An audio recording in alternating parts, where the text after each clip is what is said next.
दर्शकों हम देख रहे हैं मन के आज प्रतिज्ञा। शक्ति प्यासे से कह जा रहे प्यासे दूध लेके आना जल्दी से। प्यासी तो दूध लेकर आती है और तभी उसके पीछे अम्मा भी आती है और अम्मा इतनी ज़ोर से भड़कने लगती है। अरे सपोला कहीं का, मैंने तो आज तक सांप को दूध पिलाया है।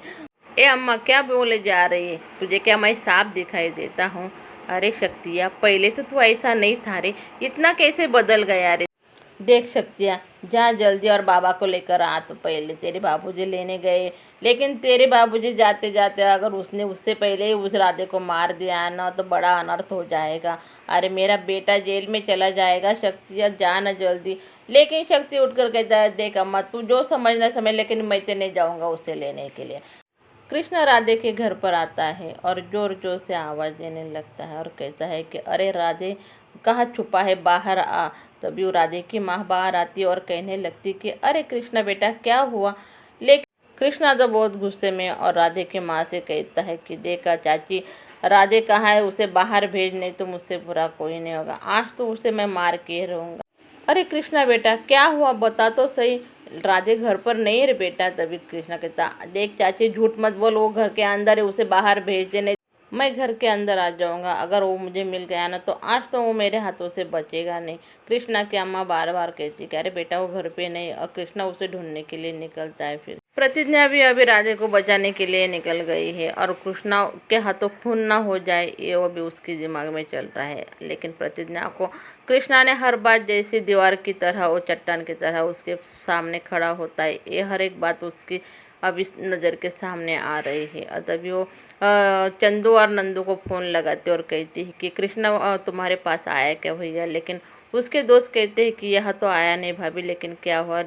उसे अब बहुत डर लग रहा है कि पता नहीं अब कृष्णा के हाथ अगर राधे का खून हो गया तो राधे तो जेल में चला जाएगा। लेकिन कृष्णा ढूंढते हुए जैसे बाजार में आता है तो उसे राधे का दोस्त दिखाई देता है और कृष्णा भागता हुआ उसके पास जाता है और कहने लगता है जल्दी से बोल मुझे राधे कहाँ है, नहीं तो मैं तुझे गोली मार दूंगा। लेकिन राधे का दोस्त कहता है कृष्णा भैया हमें मालूम नहीं कि राधे भैया कहाँ गया है। कृष्णा फिर से कहता है देख अब तुम मेरा सब्र का इम्तिहान मत ले तो मैं तुझे यहीं पर ढेर कर दूंगा। अब जल्दी से बोल राधे कहाँ है। वो बार बार कहता है कि भैया मुझे मालूम नहीं। और नंदू और चंदू इधर कृष्णा को ढूंढते हैं, वो भी बाजार आ गए हैं और एक से एक ढाबे के पास जाकर वो पूछने लगे कि भैया आए थे क्या इधर। तो ढाबे वाला नहीं कहता है। और प्रतिज्ञा भी अभी सुंदर सदनपुर का नाम पूछ रही है। तब एक गाँव वाला कहता है कि ये क्या है सामने ही सुंदर सदन। तभी प्रतिज्ञा राधे की माँ को सामने देखती है और पूछने लगती कि राधे घर पर है क्या। तो उसकी माँ कहती है कि नहीं बेटी राधे तो घर पर नहीं, लेकिन क्या हुआ है। प्रतिज्ञा कहती है माँ जी आप सिर्फ राधे को घर आने से रोकिए, कृष्णा के सर पर अभी खून सवार है। तब तक तो कृष्णा के दोस्त भी वहां जाते और कहने लगते अरे भाभी क्या हुआ है, आप क्यों राधे को ढूंढ रहे थे। प्रतिज्ञा कहती है भैया मैं आपको सब कुछ बाद में बताऊंगी, पहले आप कृष्णा को ढूंढिए और राधे को मार देगा नहीं तो। केसर बहुत परेशान बैठती है और तभी उसके माँ आते और कहते अरे क्या हुआ अरे बेटी क्यों परेशान हो। केसर कहने लगती अगर कृष्णा बाबा ने राधे को मार दिया तो प्रतिज्ञा का क्या होगा माँ, मुझे बहुत बुरा लग रहा है। लेकिन उसकी माँ कहती कि अरे अच्छा ही होगा ना, अगर राधे को मार दिया तो राधे मर जाएगा तो कृष्णा जेल चला जाएगा और प्रतिज्ञा थोड़ी यहाँ रहेगी। तुम्हारे घर वाले तो उसे यहाँ से भगा ही देंगे ना और तू बन जाएगी इस हवेली की रानी। चल जल्दी से नीचे जाके हमें झूठ मूठ के आंसू निकालने पड़ेंगे। अरे माँ तू ये क्या बोल रही है, तेरी समझ में आ रहा है क्या। लेकिन केसर की माँ सुनने वाली थोड़ी थी। नंदू और चंदू प्रतिज्ञा के लेकर अभी उस ढाबे पर फिर से आते और पूछना अरे काका कृष्णा भैया आए थे क्या। लेकिन वो कहता है कि नहीं भाई कृष्णा तो अभी तक आया नहीं। और इधर ठकुरानी बहुत परेशान है, उसका रो रो के तो बहुत बुरा हाल है। वो मन ही मन में बोल रही थी कि अगर बाबा ने क्या राधे को मार दिया तो मेरा बेटा तो जेल में चला जाएगा। तभी शक्ति आता है और कहने लगता है कि अरे अम्मा तुझे क्या लगता है कि तेरा बाबा ही राधे को मार सकता है। अरे वो राधे यहाँ का बहुत बड़ा गुंडा है, वो भी तो बाबा को मार सकता है ना। राधे के ऊपर ही पहले से ही 2-4 खून का इल्ज़ाम है, उसे कोई फ़र्क नहीं पड़ता है माँ, वो बाबा को भी मार देगा तो और एक खून का इल्ज़ाम उस पर चढ़ जाएगा। तभी बाजार में कृष्णा को राधे दिखाई देता है। जैसे ही राधे कृष्णा को देखता है तो वो भागने लगता है। अब तो कृष्णा भैया के ऊपर राधे को मारने का जुनून सवार है। जैसे ही राधे आगे भागने लगता है कृष्णा उसके पीछे जोर जोर से भागते हुए किसी बगीचे में आकर राधे रुक जाता है और वहाँ कृष्णा भी आता है और उसे पीटने लगता है। आगे तो हम देखेंगे दर्शकों, लेकिन नैना जी आरुषि जी अपने कमरे में बैठे हुए होते हैं और आरुषि कहती है कि माँ, जब आप होली के दिन दीदी के यहाँ गए थे तो एक चोर घर में आ गया था और पता नहीं वो क्या ढूंढ रहा था। लेकिन नैना जी कहती तुम्हें तो उसने कुछ नहीं किया ना। नहीं माँ, मैं छुप गई थी। और उसने कहा कि तुमने उसका चेहरा देखा तो ना। आरुषि कहती नहीं माँ, मैं उसका चेहरा नहीं देख सकी, लेकिन पता नहीं वो क्या ढूंढ रहा था और कुछ लेकर गया कि ये भी मुझे दिखाई नहीं दिया। नैना जी भी अभी बहुत परेशान है और इधर खंडर में आकर कृष्णा राधे को जोर जोर से आवाज लगाता, अरे बुजदिल कहाँ छुपा है, बाहर निकल। तभी राधे पीछे से आकर कृष्णा को जकड़ लेता है। दोनों में हाथापाई शुरू हो जाती। कृष्णा तो बहुत पीटता है राधे को। अब तो पता नहीं राधे का क्या हाल होगा। कृष्णा उसे कहता है तेरी जरूरत कैसी हुई मेरी प्रतिज्ञा को हाथ लगाने की, अब तो मैं तुझे जिंदा ही नहीं छोड़ूंगा। तभी कृष्णा के दोस्त और प्रतिज्ञा वहां आ जाती है और कहने लगते हैं भैया छोड़ दो इसे, तो आपको हाथों से कुछ गलत हो जाएगा। प्रतिज्ञा भी बार बार कृष्णा से रोकने की कोशिश करती है, लेकिन प्रतिज्ञा को कृष्णा कहता है कि इसने तुम्हें छूने की कोशिश की प्रतिज्ञा, मैं इसे छोड़ूंगा नहीं। इसको मालूम नहीं कि इसने क्या गलती की है। तभी राधे कहता है कृष्णा भैया मुझे माफ़ कर दो, मैं आपकी मेरी माँ की सर की कसम खाता हूँ, मैं आइंदा कभी भी प्रतिज्ञा भाभी की तरफ नज़र उठा के भी नहीं देखूंगा। लेकिन राधे की कोई बात सुनने वाला ही नहीं वहाँ। कृष्णा बार बार कहता है प्रतिज्ञा हट जाओ तुम, मैं उसे मार के ही दम लूँगा। प्रतिज्ञा कहती छोड़ दो ना कृष्णा, जाने दो ना उसे, अब जो भी हो गया उसे छोड़ दो, मिट्टी डालो उस बात पर। लेकिन कृष्णा मानने वाला नहीं। जैसे ही कृष्णा राधे के ऊपर गोली चलाने लगता है तो पीछे से प्रतिज्ञा उसकी तरफ भागने लगती है और राधे को बचाने के लिए वो बीच में आ जाती है। कृष्णा के हाथों से गोली निकलती है और वो गोली प्रतिज्ञा को लग जाती है। जैसे ही प्रतिज्ञा को गोली लगती है तो कृष्णा के तो होश ही उड़ जाते हैं। वो कहने लगता है कि प्रतिज्ञा ये क्या किया तूने।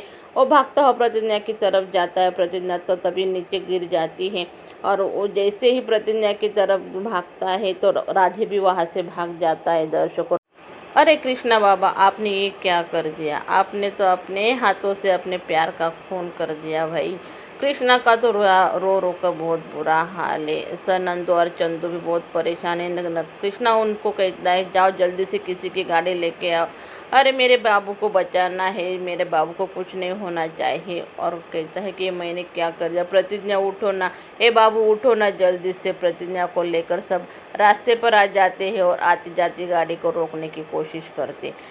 तभी चंदू कहता है भैया कोई गाड़ी नहीं रोक रही। तो कृष्णा कहता है तुम्हारे पास बंदूक है ना, वो बंदूक निकालो और जल्दी से किसी भी गाड़ी को रोक लो बंदूक दिखाकर।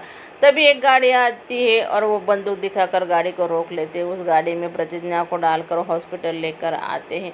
जैसे ही हॉस्पिटल लेकर आते हैं और इधर सज्जन सिंह को भागते हुए राधे दिखाई देता है। राधे को रोक रोक कहता है कि कृष्णा बाबा कहाँ है, राधे जल्दी से बोल नहीं तो तुझे यही ढेर कर दूंगा। तभी राधे कहता है कि बाबूजी कृष्णा बाबा की गोली प्रतिज्ञा को लग गई है और प्रतिज्ञा को लेकर वो हॉस्पिटल गए। कृष्णा प्रतिज्ञा को लेकर हॉस्पिटल तो आता है, लेकिन वो जोर जोर से चिल्लाने लगता है कि डॉक्टर साहब मेरी प्रतिज्ञा को बचा लीजिए। तभी एक नर्स आकर कहती है कि इन्हें तो आईसीयू में शामिल करना पड़ेगा। आईसीयू में लेकर जाती है, लेकिन कहती है कि अभी डॉक्टर तो यहाँ पर नहीं, जब डॉक्टर आएंगे तब देखेंगे। कृष्णा कहता है कि डॉक्टर साहब कहाँ गए, हमें बताओ जल्दी हम लेकर आते हैं। वो कहते हैं कि वो डॉक्टर साहब कैंटीन में गए हैं। तभी कृष्णा वहाँ भाग कर जाता और डॉक्टर साहब को खींच कर लेकर आता और कहते कि मेरी प्रतिज्ञा को बचा लो। और इधर कोमल अपनी अम्मा जी से कहने लगती है कि मुझे शेवपुरी खानी है, पता नहीं इस मोहल्ले में कोई मरता क्यों नहीं है।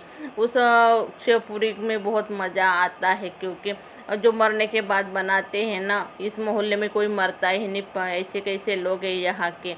तो देखकर दादी उस पर भड़क जाती और कहने लगती तेरे पास दिमाग नाम की चीज़ें नहीं, क्या मरने मारने की बात कर रही है। तभी कृष्णा का दोस्त चंदू वहाँ आता है और कहने लगता है प्रोफेसर जी आप मेरे साथ आइए। प्रोफेसर जी कहते हैं कि क्या बात है, कहाँ जाना है। तो हॉस्पिटल जाने के लिए वो नंदू कहता है। तो प्रोफेसर जी क्यों कृष्णा तो ठीक है ना। तो कहता हाँ कृष्णा भैया ठीक है। तभी कोमल पूछती है बाबूजी की तबीयत कैसी। तो वो कहते बाबूजी भी ठीक है, लेकिन अभी नैना जी जैसे ही पूछती कि हमारी प्रतिज्ञा कैसी, प्रतिज्ञा तो ठीक है ना।